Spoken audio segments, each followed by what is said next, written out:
আলাইকুম, welcome back to my channel kitchen Twitter. গাজরের বরফি তৈরি করে দেখাবো। গাজরের বরফি তৈরি করার জন্য ঘি দিয়ে দিচ্ছি কোয়ার্টার কাপ। ঘিটা ঢেলে দিলাম, তেজপাতা, এলাচি, দারুচিনি এবং দুটো লং দিলাম। 4টা বড় বড় গাজর নিয়েছি, একদম সবজি কুড়োনিতে কেটে নিয়েছি। এটাকে ঢেলে দিলাম এবং কিছু সময় এটাকে কষিয়ে নিই। কষিয়ে এটাকে একটু নরম হয়ে আসবে, তখন আমি দুধ ঢেলে দিই। প্রায় আধা ঘন্টার মতন কষিয়ে নিলাম আমি গাজরগুলি। এখন আমি কিছু দুধ দিয়ে দেবো এর ভিতরে। 1 কাপ 2 কাপ দুধ জ্বালিয়ে একদম ঘন করে নিয়েছি, তবে এখানে কিছু কনডেন্স মিল্ক করব। দুধ আমি আরও দিব। এটাকে এখন দুধের ভিতরেই না, দুধটা অনেকটাই শুকিয়ে আসছে। অনেকক্ষণ ধরে আমি কষালাম। তোমরা সবাই জানো যে হালুয়াতে অ্যাকচুয়ালি অনেকক্ষণ ধরে কষাতে হয়, না হলে গাজরের একটা গন্ধ থেকে যায়। আর এর ভিতর থেকে যেহেতু আমি এটা গাজরের বরফি তৈরি করব, যার জন্য এই মশলাগুলি আমি তুলে নেব। যেমন এই যে দারুচিনি, তেজপাতা অথবা এলাচি যেগুলি আছে, এগুলি আস্তে আস্তে এর ভিতর থেকে আমি তুলে নেব। এটাকে প্রায় আমি 10-15 মিনিট যাবত আবার কষাচ্ছি। 2 টেবিল স্পুন পরিমাণ আমি চিনি দিয়ে দিলাম।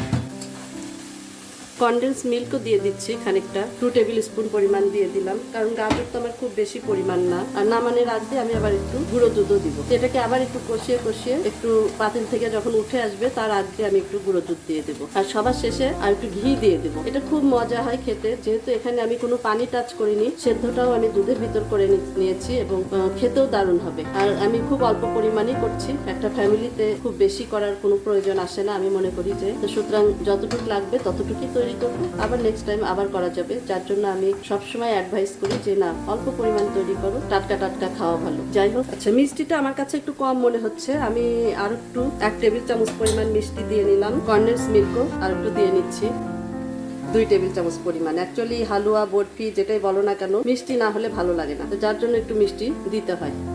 এটা আবার আমি কষাবো। কষাইতে যখন এটা ঘিয়ের উপর উঠে আসবে তখন আমি নামিয়ে নেবো। ইচ্ছা করলে এর ভিতর তোমরা বাদাম দিতে পারো, তা আমার বাসায় আবার বাদামটা কেউ পছন্দ করে না, যার জন্য আমি বাদামটা দিব না। বাদাম, কিশমিশ এসব দিতে পারো, বরফির উপরে দেওয়া যেতে পারে, কুচি করে কেটে দেওয়া যেতে পারে। 1 টেবিল চামচ পরিমাণ ঘি আরো দিয়ে নিলাম। এটা যখন আমি পাতিল থেকে নামাবো তখন আমি তোমাদের সামনে আবার আসছি ফিরে। এইভাবে আবার কষাতে থাকবো। তোমাদের সাথে আর একটা কথা শেয়ার করে নিই। আমি অ্যাকচুয়ালি আমরা উত্তরবঙ্গের লোক, আমরা সুইট ডিশে কখনো লবণ দিই না, বাট অনেকেই দেখি দেয়, তো আমি একটু দিয়ে নিলাম, জাস্ট সামান্য একটু দিয়েছি। আর নামানোর আগে আরেকটা জিনিস দিব, সেটা হচ্ছে গুঁড়ো দুধ। এটা একটু আঠালো ভাব নিয়ে আসবে এবং খেতেও খুব টেস্টি হবে। 2 টেবিল স্পুন আমি গুঁড়ো দুধ দিয়ে নিলাম। আর আমার এই গাজরের বরফি যদি তোমাদের ভালো লাগে, অবশ্যই তোমরা, আমি বলবো যে বাসায় ট্রাই করো। এখন সিজন, খুব সুন্দর বাজারে গাজর পাওয়া যাচ্ছে এবং ভীষণ কালারফুল। এটা বাচ্চারাও যেমন পছন্দ করে, বড়রাও সেরকম পছন্দ করে। গাজরের হালুয়া, গাজরের পায়েস, ইউটিউব চ্যানেলে গাজরের পায়েসও দেওয়া আছে। খুব সুন্দর একটা ডিশ। আমি সবসময় যে কথাটা বলি, লাইক, শেয়ার, কমেন্ট করবে এবং যদি আমার রেসিপিটা তোমাদের ভালো লাগে অবশ্যই সাবস্ক্রাইব করবে এবং শেয়ার যত করবে তত সবাই এটাকে দেখতে পারবে। আর পাশে থাকা নোটিফিকেশন বেল আইকনটা অবশ্যই প্রেস করবে আমার নেক্সট রেসিপি নোটিফিকেশন পাওয়ার জন্য। আমি আসলে সময়টা মেনটেন করতে পারছি না, সপ্তাহে আমি একটা আইটেম দেখাতে চাই, বাট সেটাও আমার পক্ষে সম্ভব হচ্ছে না। 15 দিন, 1 মাস, মাঝখানে তো 2-3 মাস একেবারেই পারিনি। আমি আবার তোমাদের সামনে ফিরে আসছি। আমি ইচ্ছা করলে এটাকে ডিশ আউট করতে পারি, যেহেতু আমি একটু নরম রাখবো, কারণ এটাকে আমি বরফির শেপ দেবো। আর একটু কষাই নেবো আমি। দেখো একদম পাতিল থেকে উঠে গেছে। এটা বেশি আরো জ্বালালে এটা ঝুরঝুরা হয়ে যাবে, আর জ্বালাবো না। চুলোর ফ্লেমটা আমি বন্ধ করে দিলাম। যে ডিশে আমি এটা ঢেলে নিব, দেখো ডিশটাকে আমি একটু ঘি দিয়ে ব্রাশ করে নিয়েছি। এখানে একটু পাতলা করে বিছিয়ে দিয়ে বরফি কেটে নিব। তো যাই হোক, এটাকে আমি এখন ডিশ আউট করব। এখন গরম আছে জন্য আমি হাত দিচ্ছি না।